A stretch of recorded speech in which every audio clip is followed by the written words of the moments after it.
One of the things I do here is I put this little headband on. It's got this little kind of rubberized strip that hopefully keeps the sweat off my GoPro lens, because I don't know if you've seen some of my videos, I was having problems with sweat dripping down on the lens. So hopefully this is the ticket. And then this is what it looks like after I put it on. I'm all gangster. But once I put a helmet on over this, I won't look so gangster. Here's the GoPro too. Runs right here. This the new Hero 5 allows you to flip it. I don't know if the previous one, the last one I had was a 2 and you couldn't flip it upside down. The nice thing about this one is you can flip it upside down, and now I can move it out away from my body so it's not pointing towards the ground, because what would happen in some of my videos and some of the older ones, you might see that where when I stand up and do stuff, you're kind of looking down at like the front wheel and the stem and the handlebars, and you're not really seeing the trail out in front of you. So this new GoPro and new setup is pretty sweet.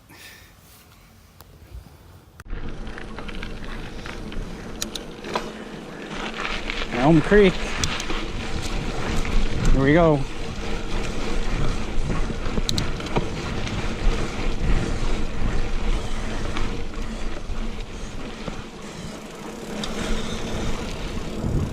It's July 7th to be exact. And it's nice about this late afternoon here is it's not 90 degrees. I feel like every time I do a video it's 90 degrees. Right now, I think it's low 80s, pretty comfortable.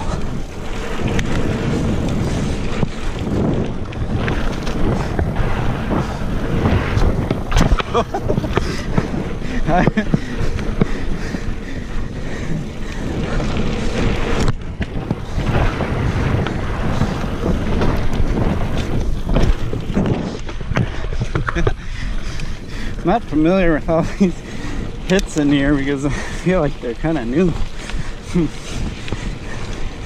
It's fun. This is one of my favorite trails, not gonna lie.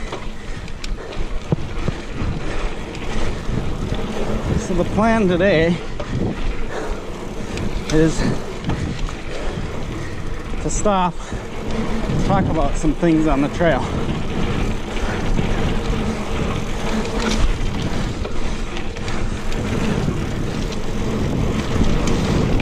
Being that it's not so freaking hot, a little more willing to push it a little bit.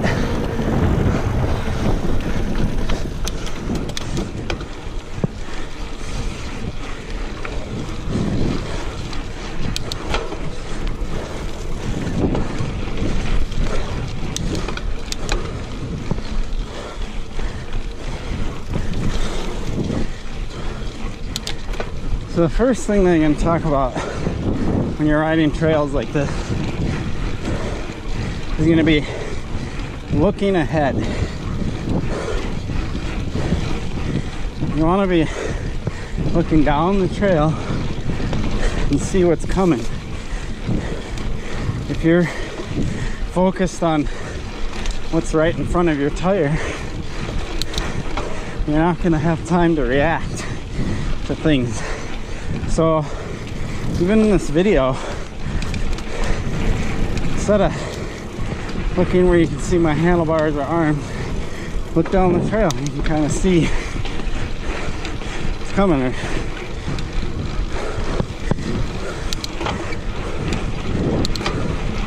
I'm going pretty fast. It's a tight turn. Gets a little tighter. But I'm always looking ahead, and I kind of see that stuff coming just in time to slow it down or do what I need to do.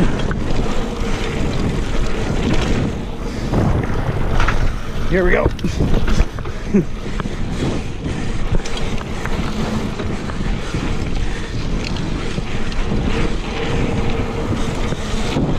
See? Pushing fast.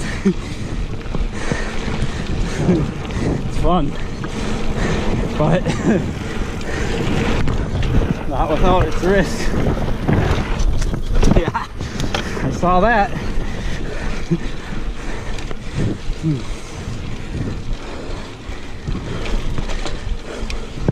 So looking ahead, so you can anticipate what's coming, and you're not making last minute decisions. I should say last second decisions. There's no minutes in this game.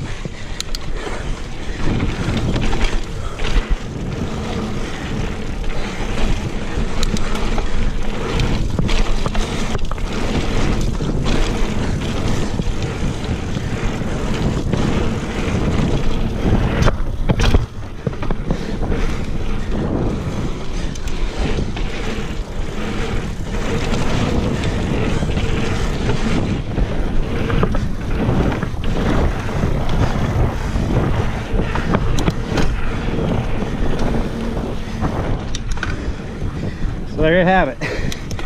Look ahead. Here's a log ride. We'll give it a try. Right turn. I think I've got this in another video.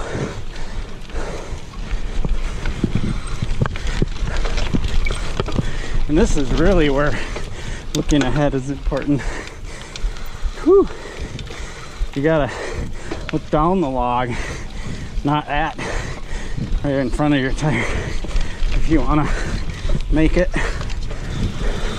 go for the little extra skinny. Yeah. And one more.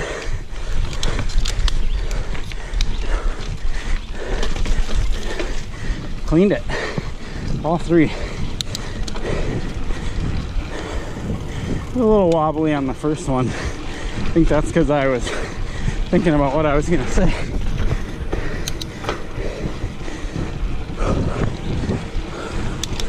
So when you're riding logs and skinnies like that, or if you choose to ride them, you don't have to.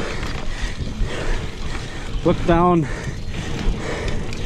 good 15 feet in front rather than looking right down at your front wheel. Because if you look down at your front wheel,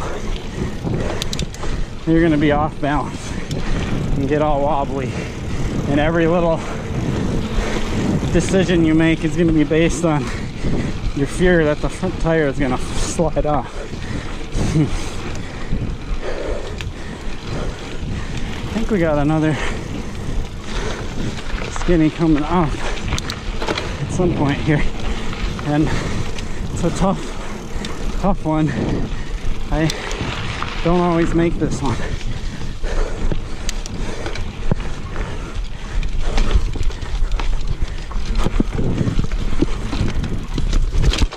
Today is my day. Hey. Of course I had an audience.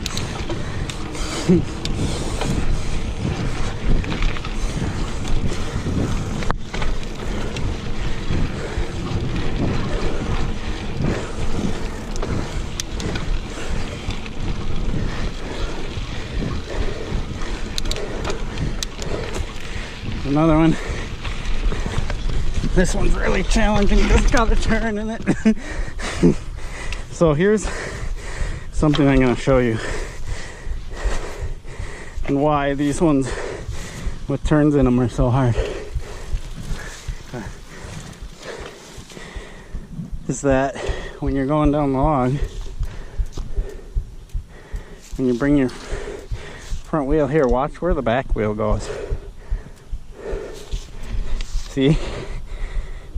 So the back wheel is sliding to the inside and falling off. So on something this skinny, you actually have to go far outside and might even need to kick your back wheel over.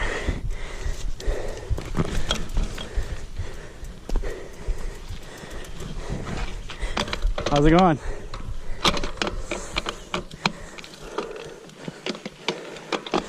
we'll do this rock ride.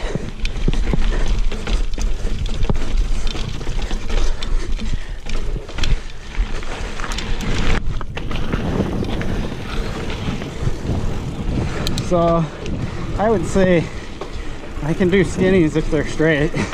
You start getting those turns in there, man. I guess one of my things is I've destroyed a couple derailleurs and brake rotors sliding off, and so I'm always like wanting to give up early when I know I'm not going to make it, because I don't want to wreck my bike.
Nice.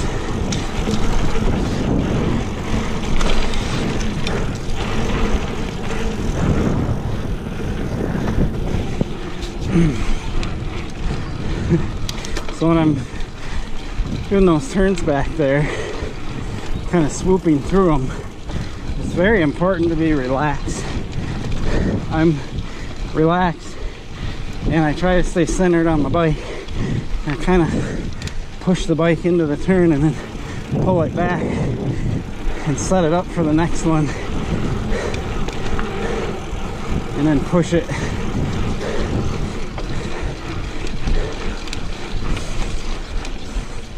And if you're relaxed, the bike just flows nicely. If you're tense, the bike's gonna want to do funky stuff.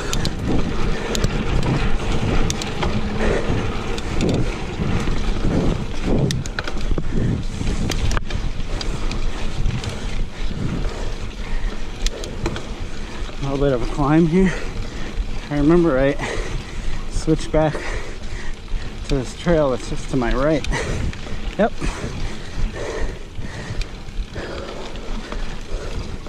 So now we're on the higher trail. The trail we were just on, just right over there. Got to do that quickly or I'm gonna run into a tree.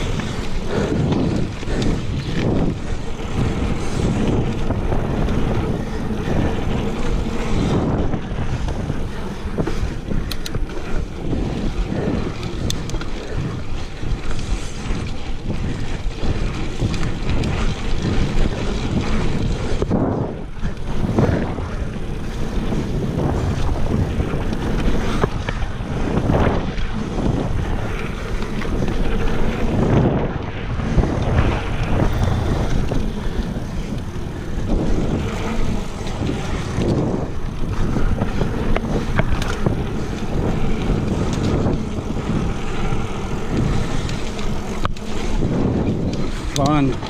Just so much flow in this trail.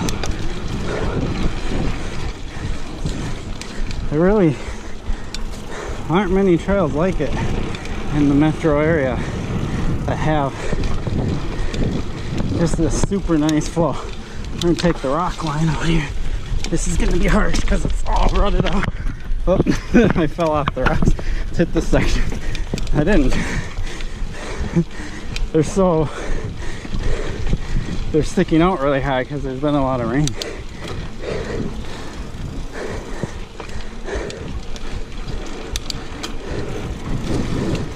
So this flow is something that's nice for everybody because You can be super fast and rail these turns and almost hit a tree, or if you slow it down to a nice casual pace. And let's just do that for a minute. So here we are watching the GoPro. You just come around these corners. Here's a sharper turn. So if you're newer to mountain biking and working on your skill, slow it down. Don't go too fast for your ability, because what you want to do is develop skill before you start pushing it. And the way to develop skill is to just slow it down and just learn to keep your eyes out ahead, learn to stay relaxed, because the moment you start going at speed or on a trail, if it's very technical, that you get nervous or you start getting tense on, you're not learning, you're surviving. And you don't learn when you're surviving, and a lot of times you F up and get hurt, and you don't want that. So see, I could have went through there a lot faster with my skill, but I just kind of took it chill, and it was really easy, and that area was really tight. You know, I do this all the time, so I don't mind missing a little bit of my normal fun factor to show you how this works. But so since I'm talking about it, I'm gonna talk a little bit about how you approach a turn. So you're looking ahead out in front of you, and as you come to a turn, take it on the outside line, front tire to the outside edge of the corner. Here we go, outside edge, and swing it through the middle on the outside edge, cut in outside edge, cut in. I don't know if you can see where my front tire is when I'm doing that, but I bring my tire the very outside of the trail and then lean into the corner. So there's two reasons for that. One, approaching the corner from the furthest outside gives you more forward visibility as to what the trail is going to be like, because we just talked about looking ahead. And if you're on the outside, even if you're getting only a foot or two of extra sight line, that's all you need. Makes a difference. And the second reason you want to do that, and I kind of showed you that on the log ride back there, is when you're in a turn, the back wheel does not go where your front wheel does. Oh, I completely missed that. That was funny. That was also really, really skinny. So you're back. Plus my mind is elsewhere while I'm talking. So your back tire tracks a little bit to the inside of where your front tire is. And on mellow turns like these, it doesn't track that much to the inside. But as the turn tightens, your back tire can literally go half a foot or even a foot to the inside on a really tight turn. So if you're hugging the inside like this, you don't have any room for your body or the back of your bike to get through. So you want to be on the outside. I don't like this one, it's too sketchy. It's like skinny boards, nothing underneath. I always bypass that one. Outside of the turn, outside.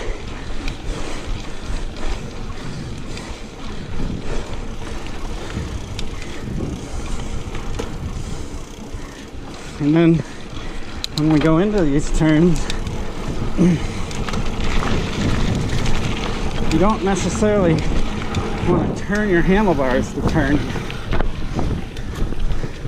It's funny that I say that right as I go through some tight trees and I have to like fling my bars around to get through there. But in general, you're not steering the bike with the handlebars. You're steering the bike by leaning. A nice good lean to the inside. So when you're not on a trail sometime, what I want you to do is just go out in a safe area, parking lot, or a street where there's no traffic, and you know, hold on to the handlebars very gently, but don't steer, just lean and see what happens. Well, and see, and as you lean, let the front wheel do what it wants to do. Let it naturally turn. And you can even, if you're pretty skilled at riding no-handed, you can take your hands off, but just keep them on the ready and kind of lean and see how the bike behaves. But that's kind of what you're doing most of the time, is you're not gripping the bars and turning them to make these corners. You're just leaning. I barely have my hands on it. Leaning, the bars, or the lean is doing all the work, and the bars just turn with the lean.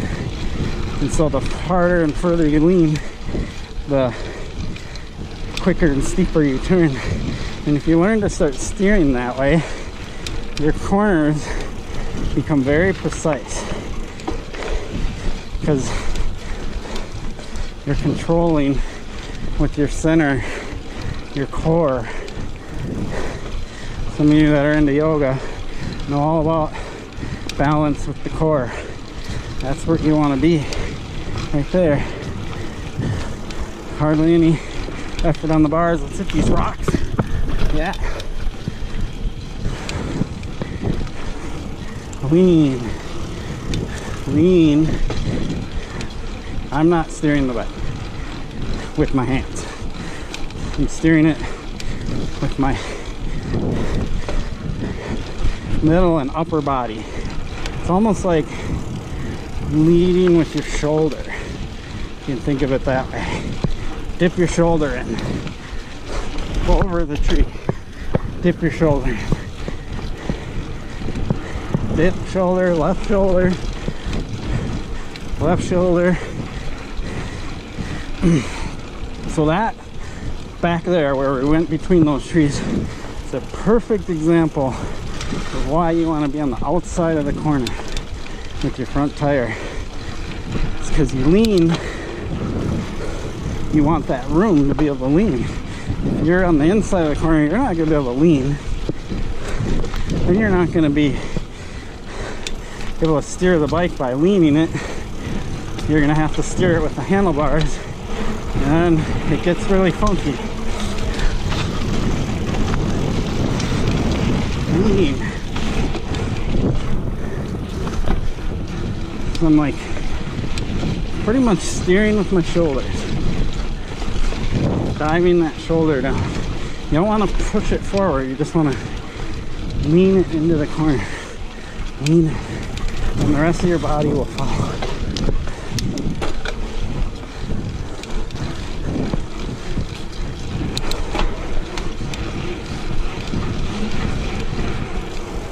I'm starting to pick up speed a little bit. Little tight turn. Hammering through here.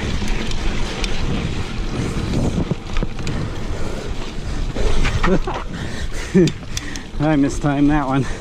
That's gonna happen.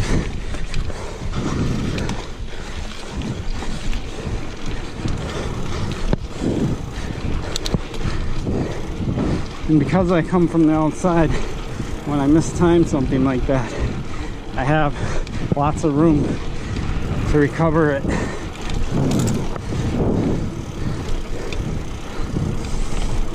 But if I was tight on the inside of that turn where those trees were, I would have smashed my shoulder on the tree.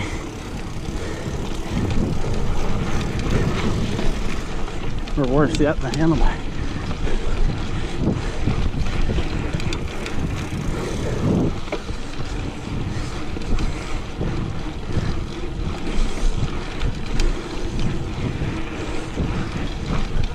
So I think I've covered cornering and slow, looking ahead. So I'll just review. Look ahead, good 15-20 feet. Approach corners from the outside. Dive the shoulder. Lean. I like this big rock on the right. Or this big, yeah. That boardwalk over there is pretty cool too. I really like that up and over. One of those things where you have to decide. It's like, I mean, I could always go back and ride the other thing too. So here's technical feature. These, I think these are a couple of big swoopy berms. Yep.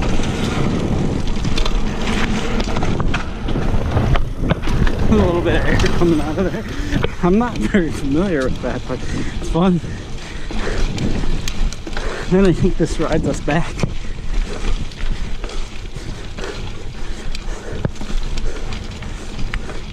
And gets us back on the main trail right after the rock ride over. Actually, it looks like, you know what I think they did here? Remember when I was mentioning that I couldn't ride both those features? I bet you this little trail was put in here so you could come back. Yes! Look at that! Where do I want to approach? Right here.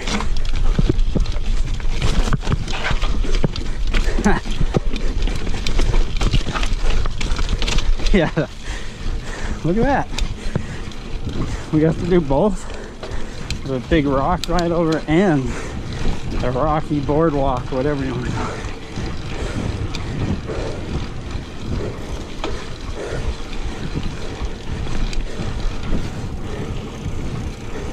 Learn something new every day.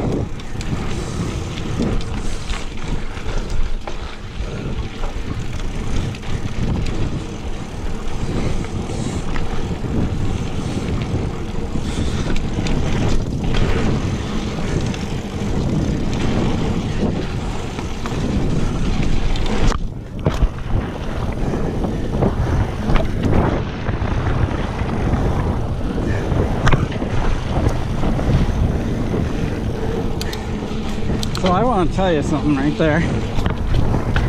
That manual over that.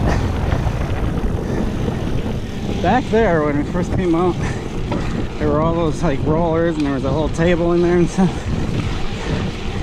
I did not pedal to pick up speed. I pumped. I started pumping over. Oh, let's let these people go ahead of us.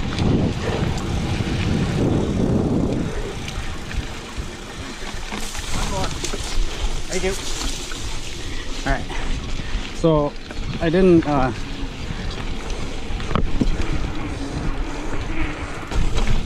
pedal to pick up all that speed. I pumped over the roll, and I'm not gonna get into pumping right now, but at some point I'm gonna do a how-to on it.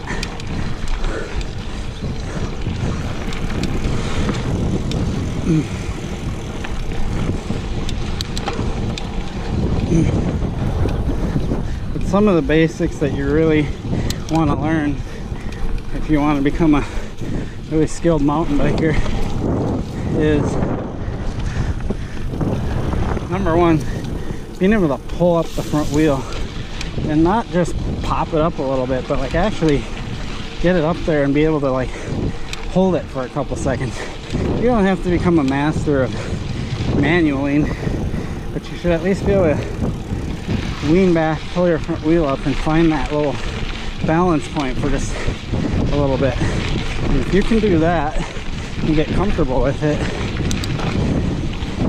you work on your timing, it helps you get over a lot of stuff.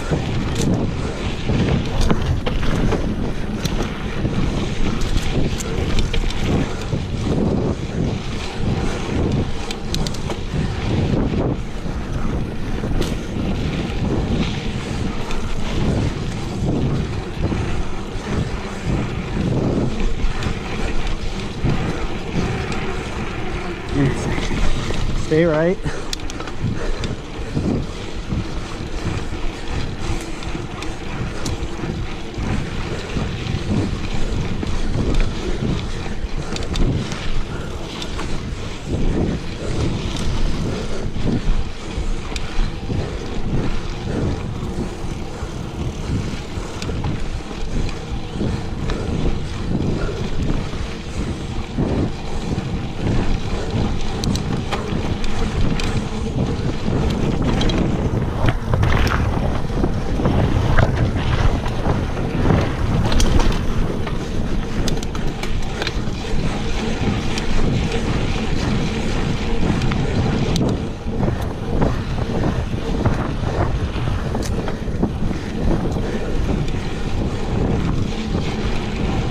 Here's what it's like to ride this prairie at speed.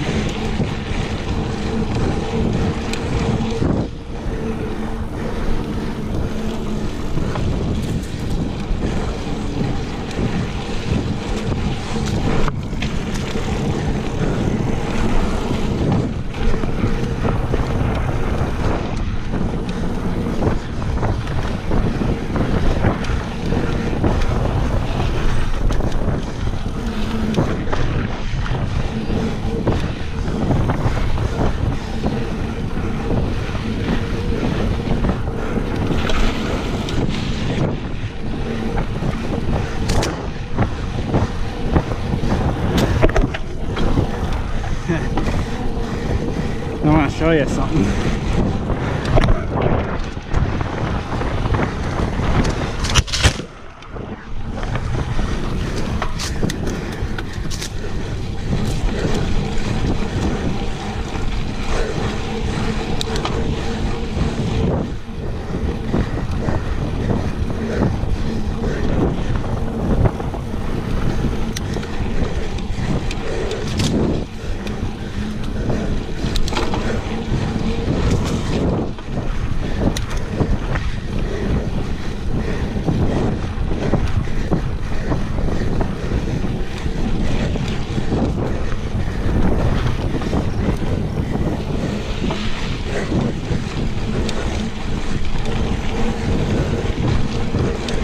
Remember those guys that passed us?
There you have it. That's what it's like to haul ass through the prairie.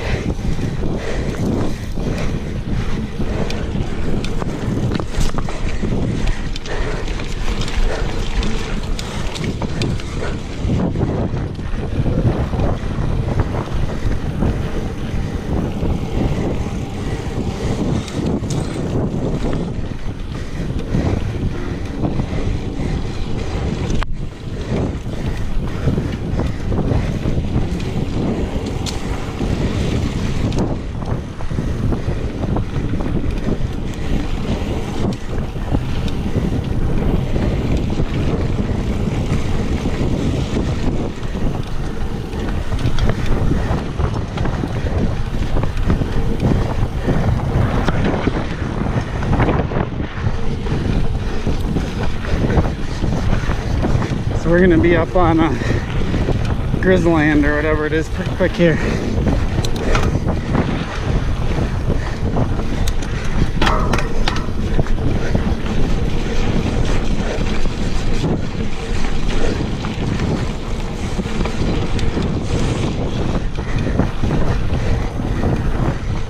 Here it is, Grizzland. All right.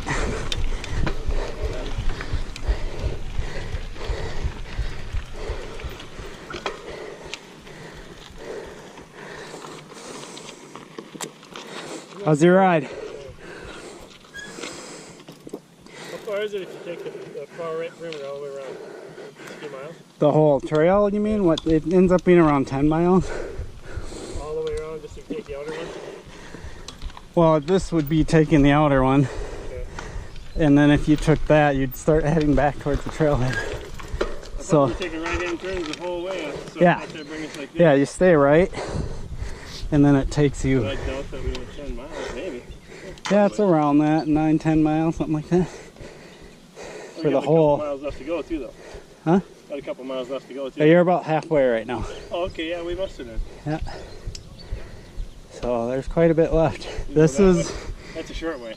This is the long way, and it's going to be more advanced and technical. Okay, let's take that one. Yep. So you have a little more climbing. There's some log rides. It's definitely more technical. I'll check my battery level. Oh, it looks pretty good. Right. Hey there. So guys, All right, we'll keep this going. you can go ahead. We're pretty slow. All right. Yeah, I'm doing a video, so Right on by. trail review. Okay. There we go. So you're gonna be on YouTube.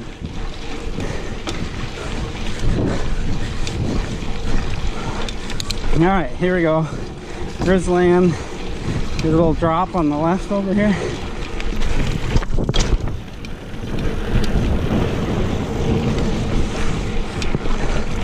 I believe they took out the skinny that's up ahead.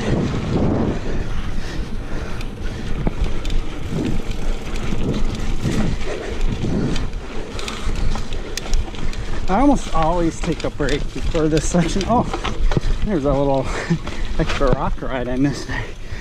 Well, next time. That's new. I usually take a little break before this section because it's more advanced, more climbing, and when it comes to the technical features, I like to have lots of energy. I don't like to be pushed to the limit. You know, I'm not racing. Why do I have to always be pushed to the limit? Oh, it looks like they rebuilt it, but I'm skipping it for now. I crashed on that a few years ago. I've taken it once since, but that was a harsh crash. Bruised some ribs, was out for a few weeks.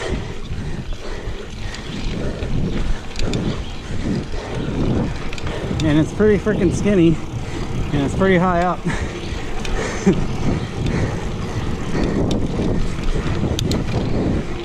And I'm 50, so I don't need to have anything to prove anymore.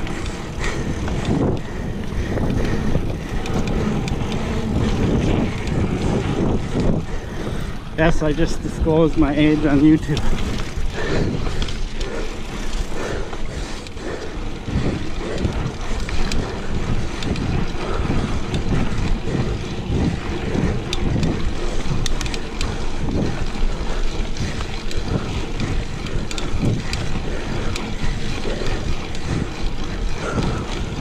This trail's just a lot of fun.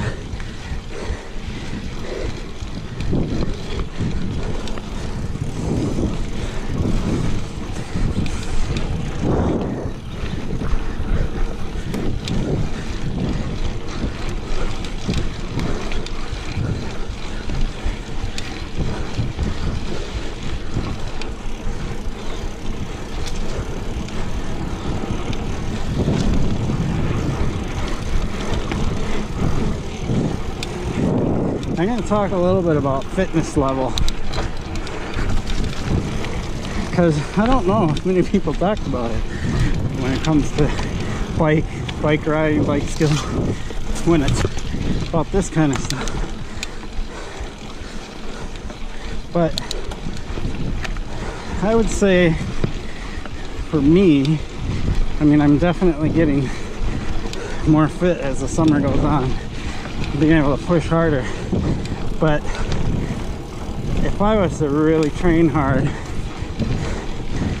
and be at where I've been before at top fitness, I'd say right now I'm probably about 60%, 70. It's hard to gauge that percentage, but you know, I am not in the best shape of my life, but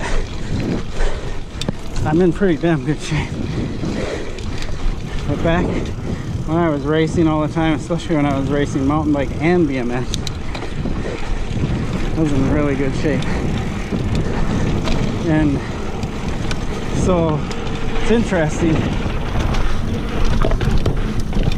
is that today I feel like I'm in better shape than I was just a couple weeks ago, and part of that is due to the fact that I did that race at Buck Hill, and when you're racing you really push yourself harder than you normally would, and that kind of kicks your fitness level into high gear.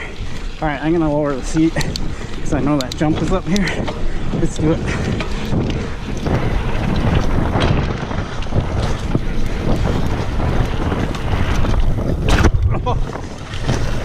That is called not quite making the the downside, but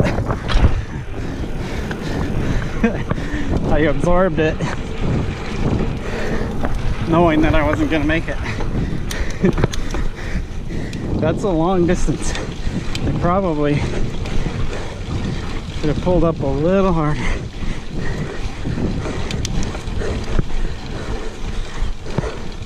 So what happens is when I do a jump like that and I know I'm not going to make it, the last thing you want to do is endo. You don't want to nose dive into the landing. So I pull up the front end, push down the back wheel, and do what we call casing the jump. The casing comes from motocross, because motocross bikes have what's called a case underneath them, a big guard, and so when they do jumps, if they don't make it and their suspension compresses and that guard hits the top of the jump, they call it casing. So we've just taken that term and applied it to bikes. So that's what I do, is I pull up the front wheel, push the back wheel down, and just kind of brace for that impact. And when I hit, I let my knees and elbows compress. Of course, in this thing I got the suspension fork, which helps a little bit, but if I was to not do that and nosedive, then what would happen is the front wheel would hit, the back wheel would be high up in the air, and the potential to get flipped over the bars is there. So I kind of like it when I make mistakes or don't clear something on these videos, because it gives me something to talk about.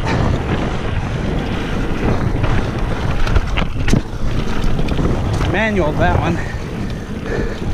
Suppose he could have jumped it.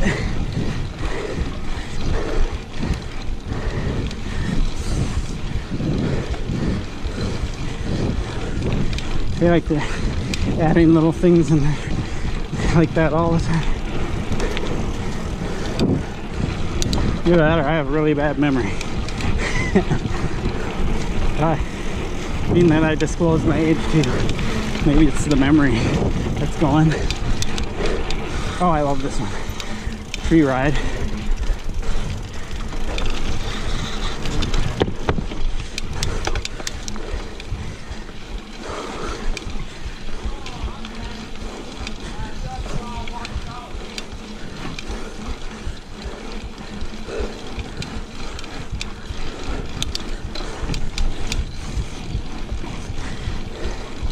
So, you know, making mistakes and telling you how I deal with them. Kind of like the one video where I clipped my handlebar on that post because I thought it was just leaves, and ended up being a post behind there. Being able to bail off the bike and not even fall. I just ran out of it and the bike fell. And then in the case of jumping, where I know I'm not going to make the distance, explaining how I cope with it. You don't give up. You don't just go, oh, I'm dead.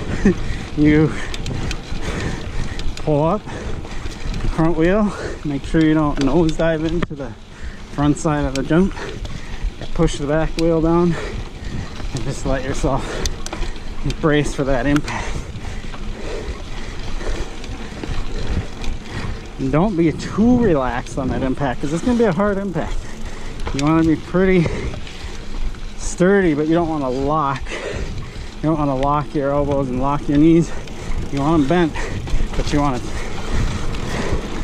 be strong, you know, and hold and let that compression happen.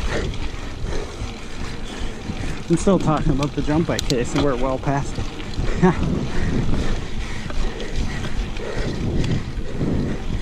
All I hope is that it's educational for you and helps you be a better rider. If I remember right, this is the more technical line. I hope so. Hope I didn't miss it. But that sign, it's like this wood board, and it's like totally faded. They need to get like a regular sign out here. Oh yeah, here. All right, we're gonna stop here. We're gonna take a break because I want to show you this on my phone, and then we'll get back to this ride here. All right, so here we are. I was on the GoPro and then I just stopped to show you this tree ride. I just have to be aware that somebody isn't going to come up behind me while I'm doing this.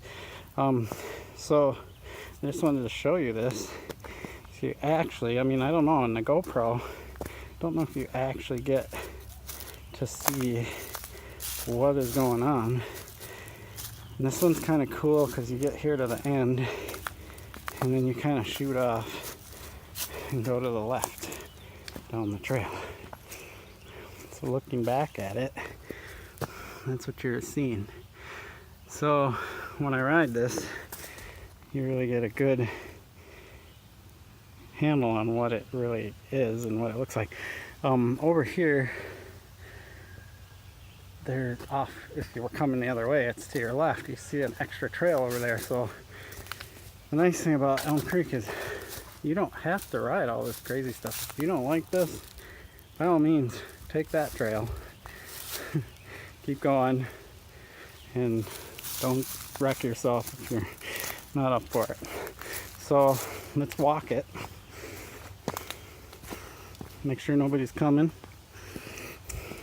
So here's the approach. It's a little rugged here, but we just stay the pace, ignore it, and just ride right up the middle. It'll be fine. Skinnier tire, you got to be a little more aware, not catching anything. And then we'll ride this thing. It's actually harder to walk than ride. And then we'll come down off of here, head down the trail.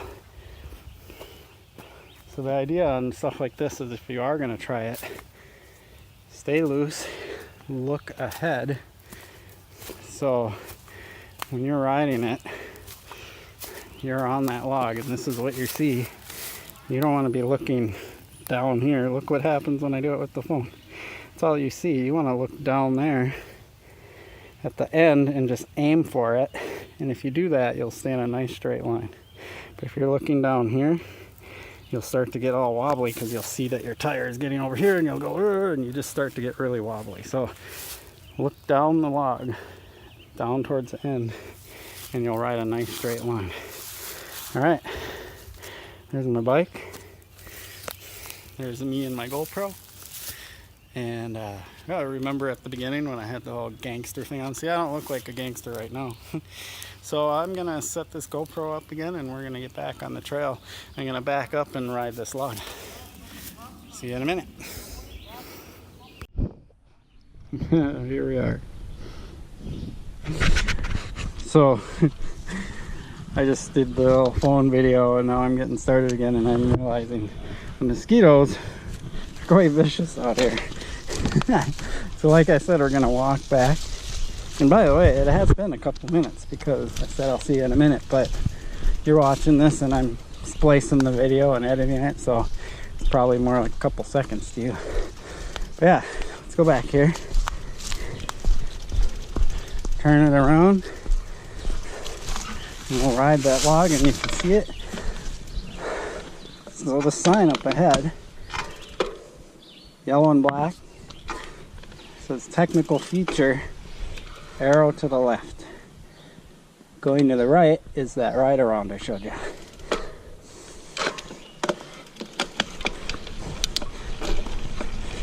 So right up the middle.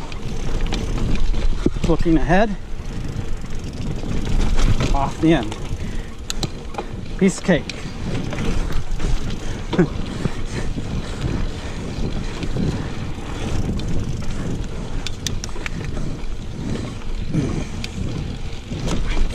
Oh, here's these things.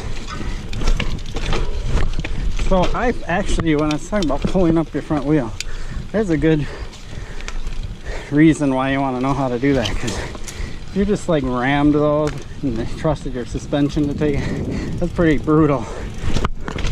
Pulling up your front wheel lets you get up those. Here we go, another log ride. Oh, this one is my favorite right here. So we're gonna pause again, get out the phone and record this, show you this thing, and then I'll ride it and show you why it's my favorite. So here we are at this one. Technical feature, the Minnesota State bird is out tonight. It's crazy. So they haven't found me yet, but I bet you it won't be long. So we're gonna do this quickly. So I'm here facing that log ride, and I'm gonna not go on it, and I'm gonna show you it from the side. So it's basically just a tree stump cut in half. But what I really like about this thing, this is it right here. This is like so cool, and you have options. Like if you ride this thing and you come down it and you want to just ride off this thing early and avoid that little bermy, whatever you want to call that up there, I don't even know what to call it, high berm.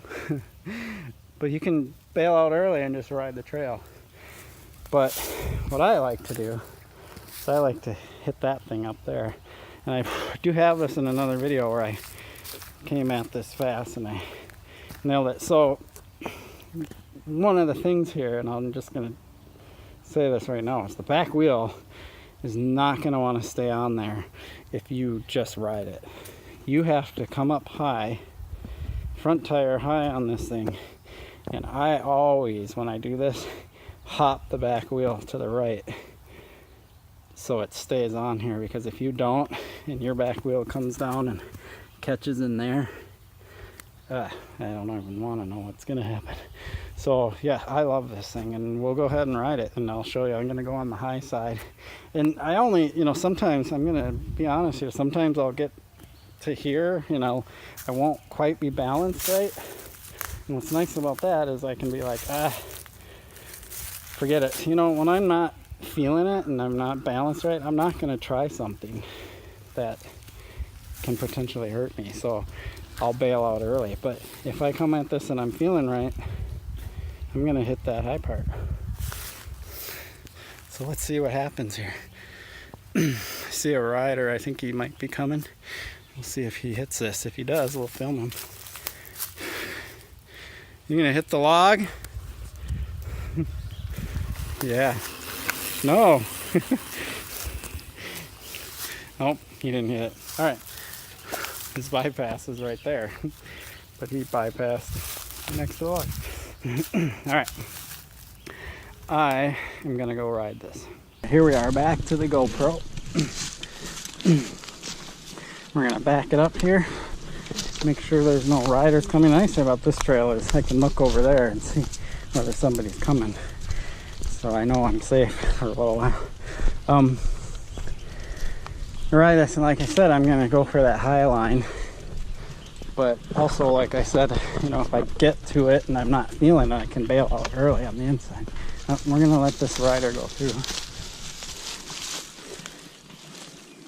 You okay? Yeah, I'm good. I'm just filming.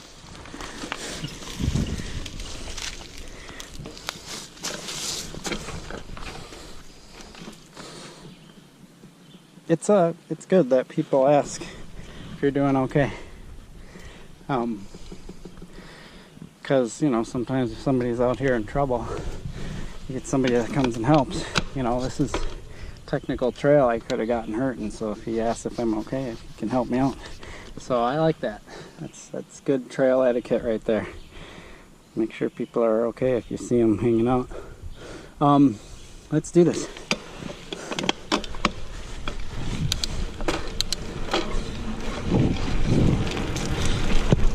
High side. Yeah, I hit that so perfect. I love it.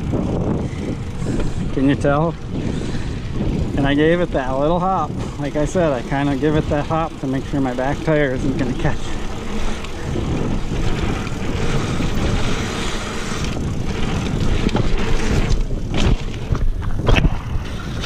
Whoop, sorry.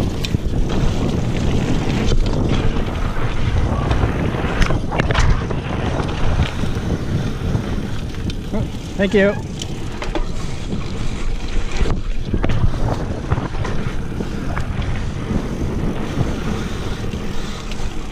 Oh, this boardwalk is sweet. Good stuff. Thank you. Have a good ride.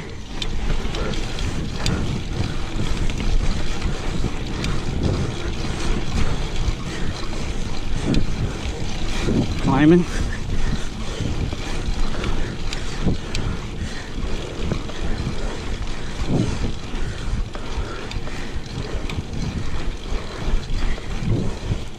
All right, we're going for the outside one because I like that one better. Right here has that little jump at the end. I don't know if it's supposed to be a jump. That's what I do.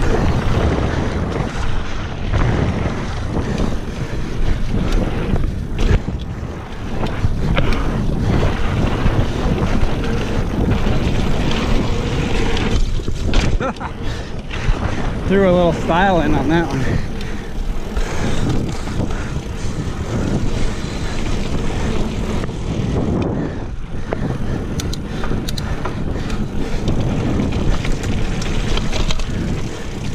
This is where my memory always fails me. Gotta remember that after that vlog comes a bunch of sweet rollers and jumps.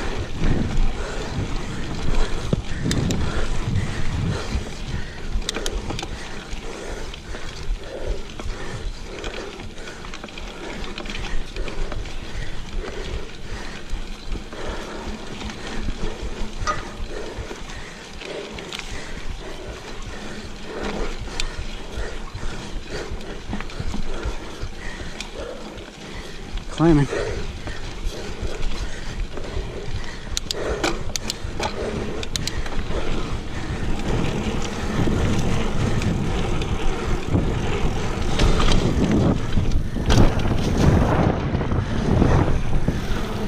Oh, that's so fun.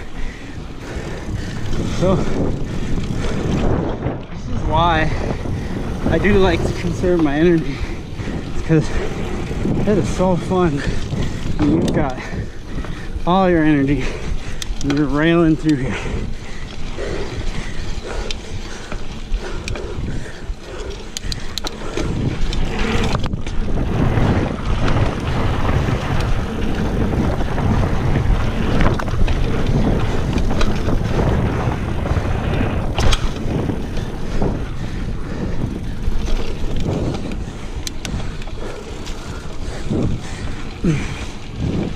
I think a lot of people probably try to jump those rollers, and you can, but you gotta be really good. And I guess the BMX racer in me, for some reason, likes to manual through them rather than air. I like to air over things that are actually, believe it or not, big. Like, in my opinion, and this is just me, actually there's probably other people that agree with me on this one, but the bigger a jump is, with the longer takeoff and longer downside is safer. And the reason why is because then it doesn't have this like kicker or kicking factor. And so this is really important when you're on those little rolls and you're trying to jump. If you really don't know what you're doing and you don't know how to do what I like to call popping, like you literally, you'll get some lift. But you also need to pretty much bunny hop or pull up really good, and you got to do it spot on. If you're a little off, those little jumps can kick you funny and really hurt you. So I prefer to ride a bigger jump that has more of a transition to take you off. And transition, I mean like the launch ramp. It's longer, it's bigger, it's longer than the wheelbase of my bike, and even more so. So you can basically pump or push into it and get lift out of it. And so you won't really see me trying to air those little rollers or doubles like that, because I just think that they're more designed for like speed roll or pump manual, whatever you want to call it, more BMX racer style or something like that.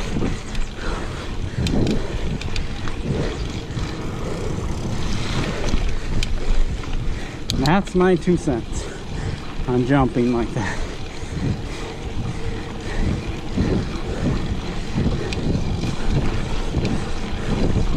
Well, we've been out here for longer than an hour.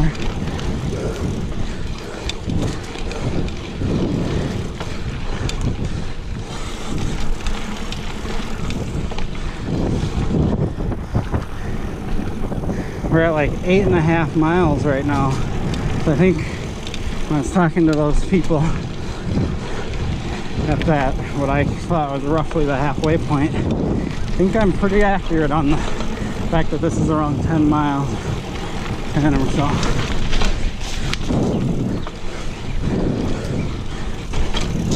Oh, that's the only puddle we've seen out here. All this trail, one puddle.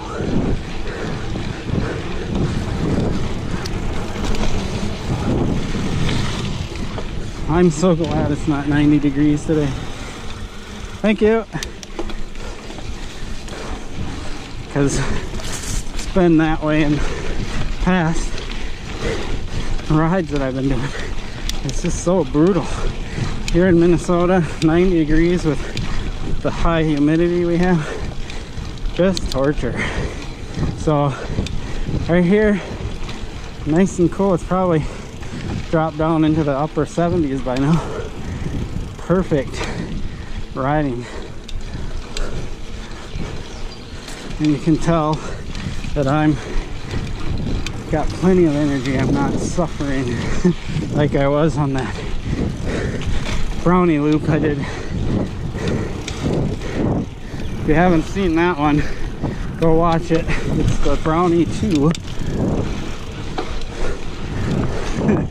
You want to see suffering? That's it right there. So here's the little section with the jump line.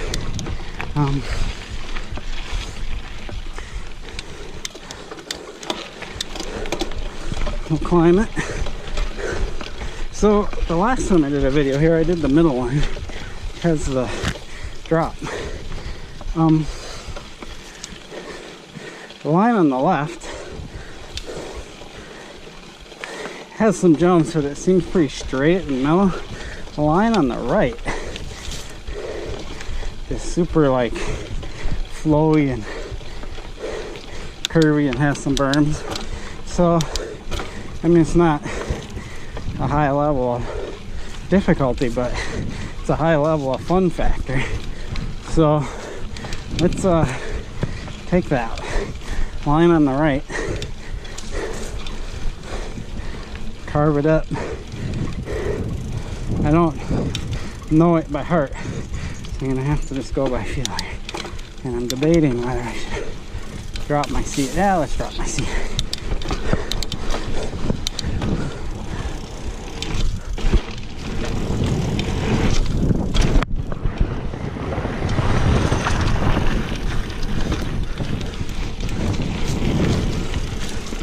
And you know what? Now that we did that,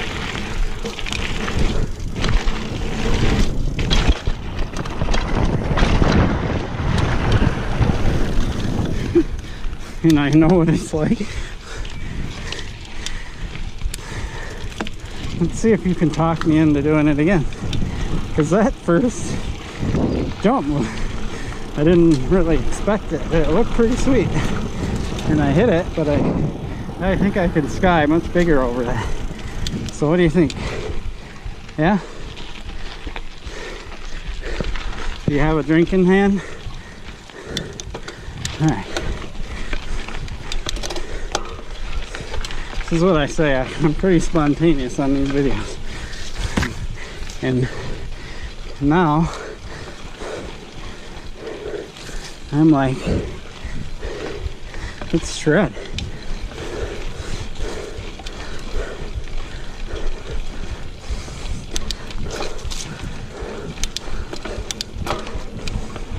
Actually, now that I did that, I think that line on the right side is the most fun. May not be the most difficult, but holy crap, that was fun. Alright, dropping the seat. I'm gonna get a little more speed now. I know I need it. Bust this. Bust this. Oh yeah, that's way more fun. See the difference? Then we need speed here. Pump, jump, hip.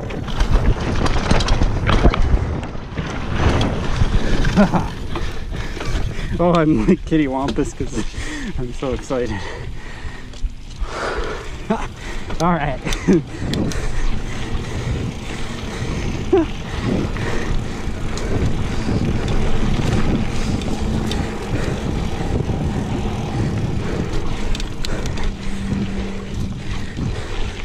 I don't get excited at all about that stuff, do I?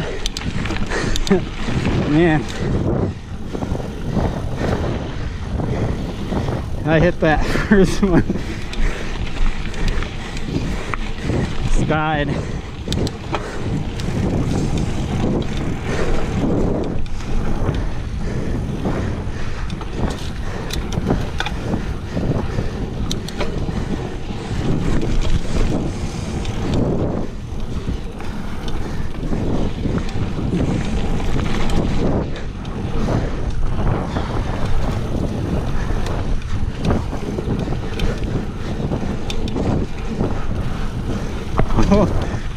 I don't know if you can tell that in the GoPro, but it's not dark, but it's later in the afternoon. The sun is pretty low. So coming from that open area into the woods was a pretty big transition in sight. Everything all right? Yeah. Go. All right.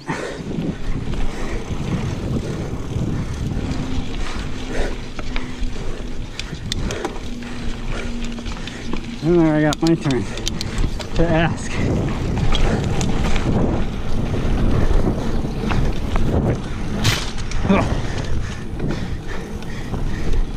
You can see that they trimmed back in this area, but obviously back there, it's got bitch slapped in the face by a big leaf. Bunch of leaves, branch.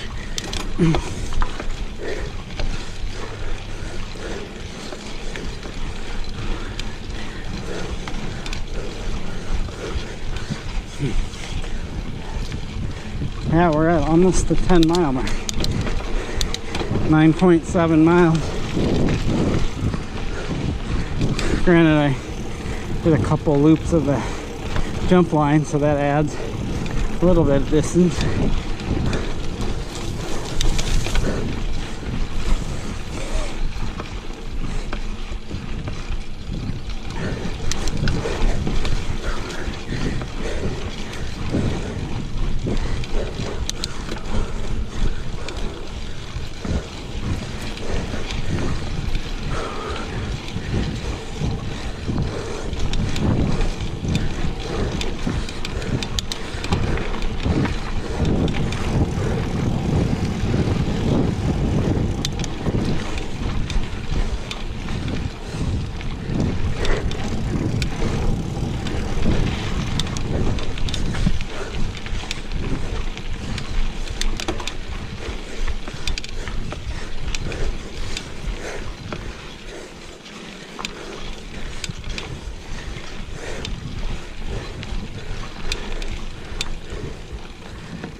gave you the silent treatment. All right.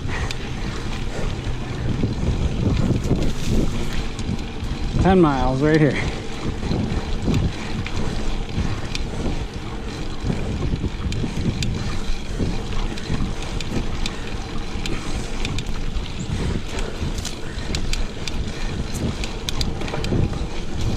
I've got plenty of energy left.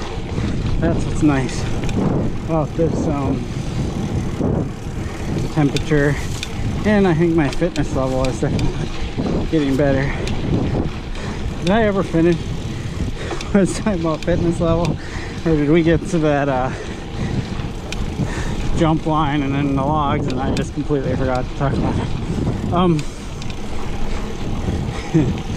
So now that we're just cruising along here,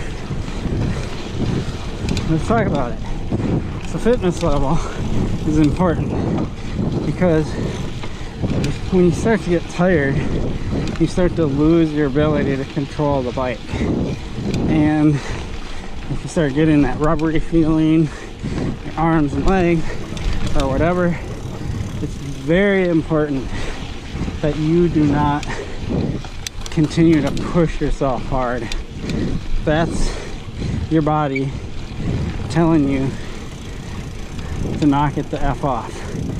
And I'm not joking. You can ignore me and push yourself through it if you want, but you're gonna, whoa, well, I can't stop. You went into this.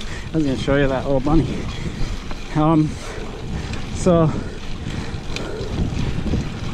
your fitness level is gonna determine a lot in how you ride your bike. If you've got all the energy and you're feeling good, you're ripping through the woods, that's great. You start to wear down a little bit, start to tire out, be aware of that. Be aware that if it comes to pulling up the front wheel or maneuvering the bike, you're not going to have as much preciseness or skill. Your skill level actually starts to go down, your timing, all of that, because you're tired. And if you start to get to the exhausted point and you're still trying to push it, it's only a matter of time before you hurt yourself. So my advice to those of you out there is, if you're already fit, you're already a rock star at this, you can pretty much ignore what I'm saying because you've probably already figured all this out. But if you're not, or you're a beginner, you're just getting into mountain biking, don't be stupid. Don't have an ego. Don't go and just hit it as hard as you can. Work your way up. Build your way up to starting with your fitness level. So ride an easier trail, a more flow, less technical trail, and work on your distance. Also, if you have time and you're really getting into cycling, get out on the road, get out on the bike trail, whether you have a different bike for it or you do it on your mountain bike, and just pedal and go and ride and get your fitness level up there so you can do 10 miles and not stop and feel pretty good like I'm doing right now. I mean, I've been stopping because I'm doing this video, but I can pretty much hammer this whole trail, especially on a day like today when it's cooler and not brutal, and breathe heavy and all that stuff, but I could do the whole trail at pretty good pace and have good bike control and everything. So that's where you want to be. And then as your fitness level goes up, your skill will maintain at the higher level that it's at, whatever that may be. You may be a less skilled rider, but if your fitness level goes down, you're going to be even worse. So that's a huge determination of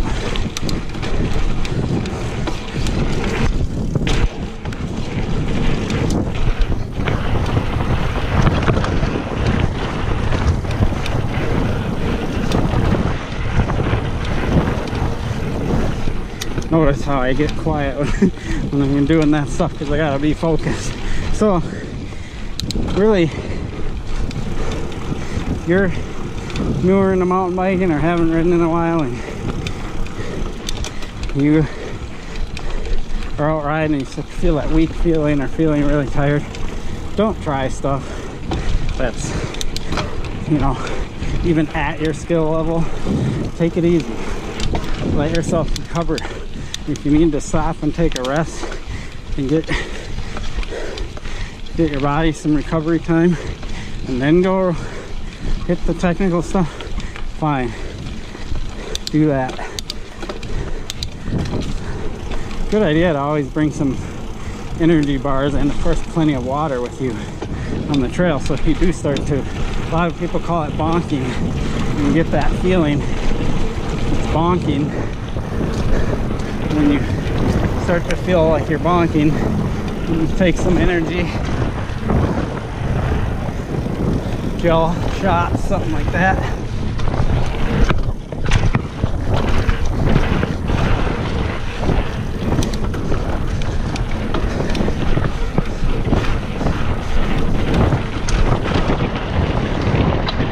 I'll take this line. Hopefully it's dry. This is the line that gets wet sometimes. It's fun. We'll even add some more distance to our ride. It's not super long.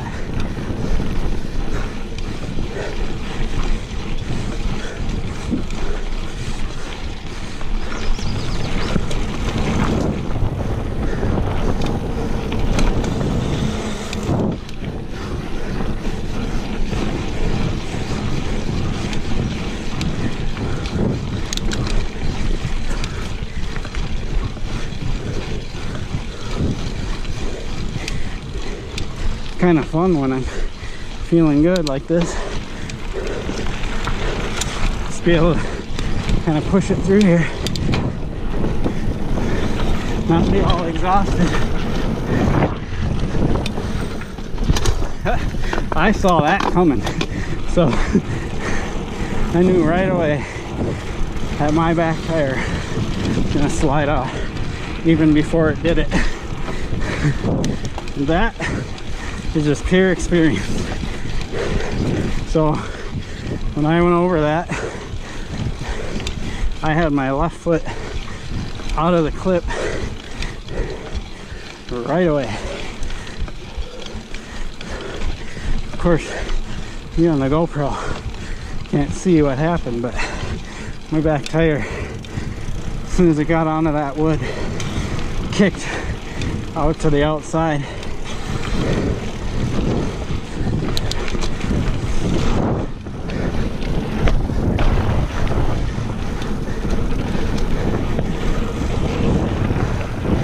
Now we're at the end of the trail. So this little fun thing over here to the left.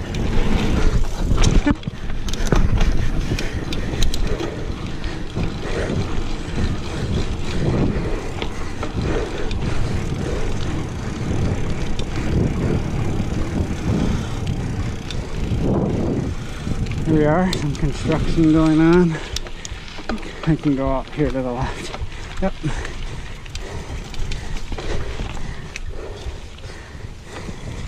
That was Elm Creek.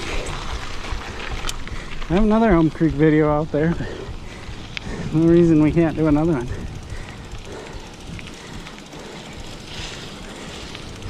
That was fun.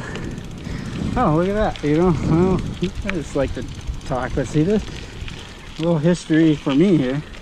See this tree trust? These are the people that are doing this work. I worked for them when I was 14, 15 years old. Summer job. It's a cool opportunity to make money. I can afford a BMX bike parts because that's basically what I did, is bought BMX parts with all my money.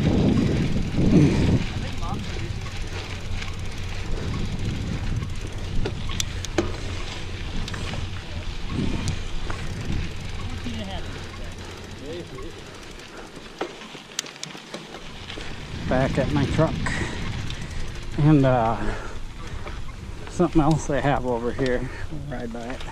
It's this little practice skinny. Should we just hit it for fun?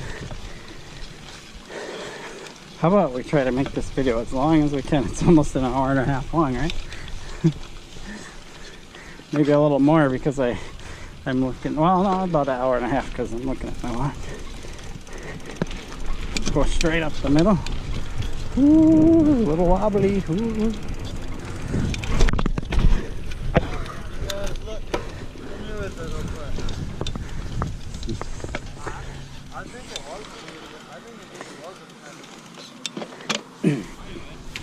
There we go. Signing off. Thanks for watching.